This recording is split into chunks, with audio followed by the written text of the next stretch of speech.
women are completely dominating America. We get more college degrees. The gender wage gap was a complete myth. It was little by little, the modern feminist in me was just sort of dying. My name is Gina Florio, and this is my story. I grew up in a Christian home. Yeah, my parents really taught me that this is the land of opportunity. And my mom always told me, she says, you can do anything you want to do. She says, you can be anything you want to be. I remember hearing that from a very early time when I was a kid. She said that as long as I got a great education, that I'd be able to do pretty much anything I wanted to do with my life. So that was a really big moment for me when I got into Harvard. But I got there, and then I also, even then, remember, because it was a divinity program, that's where you really get the machine of the brainwashing and the indoctrination. I took a class my first year called Race Ethics in the U.S. Prison System. And the professor, she flat out told us that it was a white supremacy system that ruled America, and that the U.S. prison system treated Black people like slaves, and we read the new Jim Crow. And so I was really digging deep into this theology, into this critical theory, and I was getting deeper and deeper. But when I got done with my degree program, even more, I asked myself, what on earth am I gonna do with this? I have to take responsibility too, but I think in a way, higher education kind of destroyed me. It little by little took away all the layers that really gave me grounding and meaning, and it gave me an entirely new viewpoint of the world, a new lens through which to see the world. And that lens did not see the world kindly. You know, there was an agenda there. They wanted us to hate America. They wanted us to hate the free market and capitalism. I came out of Harvard not only as an atheist, but I was angry. I hated America, and I wanted to leave. So at the end of that year, I moved to Australia. I just picked up my stuff. I got rid of my apartment, and I was like, I am out of here. And I was convinced that I was just gonna kind of live in this little small beach town called Byron Bay. I was really soul searching. I was searching for something. And because I had abandoned all of the things that were most meaningful to me, I felt so empty. And I kept denouncing all of the things that I had held dear in my life before. And I spent a long time looking for meaning and happiness in all the wrong places. I was partying a lot. I was doing a lot of drugs. It was a rough time. And God happened. I mean, I don't even know how to explain it. I was turning on the gas tank to the barbecue, and the gas tank wasn't hooked up correctly. It set off, the gas tank exploded.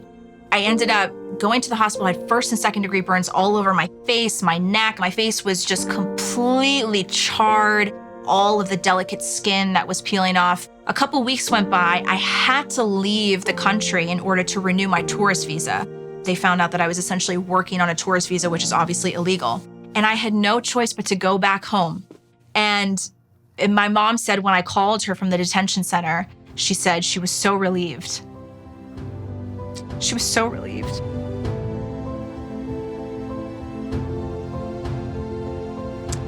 Not only because I was alive, but because I was coming home. Sorry, I never expected to cry doing this.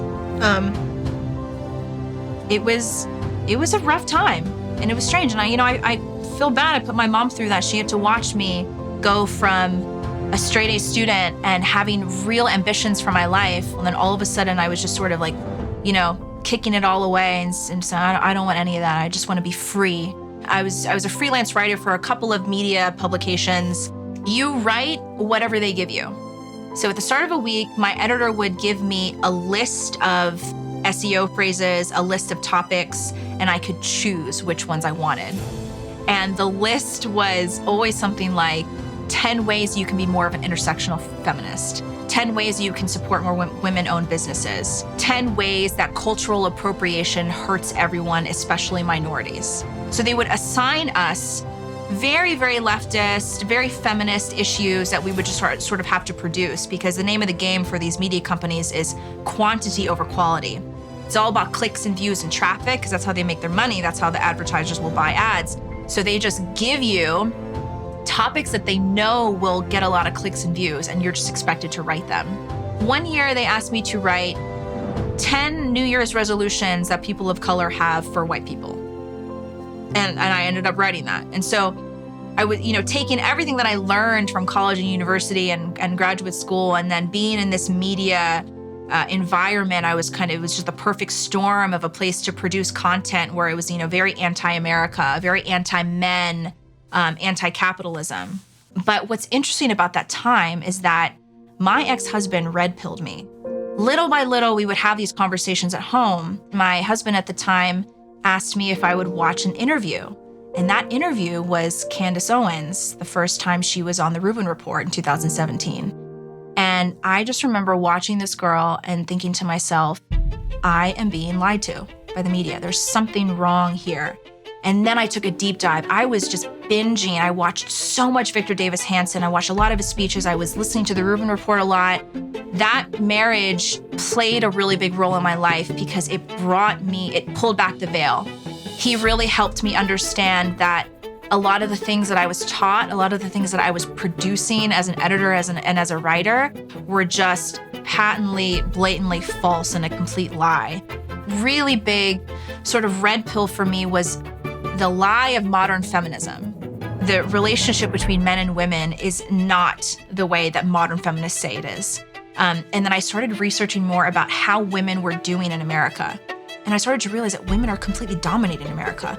We get more college degrees. I learned that the gender wage gap was a complete myth. A lot of the PragerU videos at the time. I remember watching the video of Christina Hoff Sommers talking about the myth of the gender wage gap. It was little by little, the modern feminism, the modern feminist in me was just sort of dying. All these facts and data and statistics that were just kind of bubbling up. All of the lies of America being a racist, white supremacist country was really dividing us. I started doing jujitsu when I was in San Francisco towards the end of my time there. And something occurred to me that sports and fitness are almost inherently conservative. They're based on merit, they're based on hard work, they're based on tangible results. No matter where you come from, no matter what the color of your skin is, no matter what kind of background you had, what kind of socioeconomic status you come from, if you work hard enough, you can lose 20 pounds. If you work hard enough, you can win that jiu-jitsu fight. I do think there is a very strong, a very interesting connection between getting physically fit and going through that process, because I found myself, very inspired to improve every other part of my life. I look back on all of my experiences and I just really hope, I just hope and I pray that all of the pain and the suffering and the turmoil and the chaos and the inner struggle that I dealt with as a woman in my 20s, I hope that my story can really inspire young women to take the narrow path and not be seduced by the lifestyle that I think is pushed today in mainstream media, is pushed by our culture and our society to be free. I love this country. I love the opportunities that it's given my mother, that it's given my family. I love the opportunities that it's given to me. Every 4th of July now, I have a deep reverence for this country. And I really believe that God has blessed America in unique ways. We are a very, very unique experiment that has gone right. Right now I'm reading Dinesh D'Souza's United States of Socialism. And these books really make me, I clutch the book to my chest and I'm just so grateful that I was born here. And my mom always told me since I was a kid, she said, girl, you got the golden ticket. You were born in America.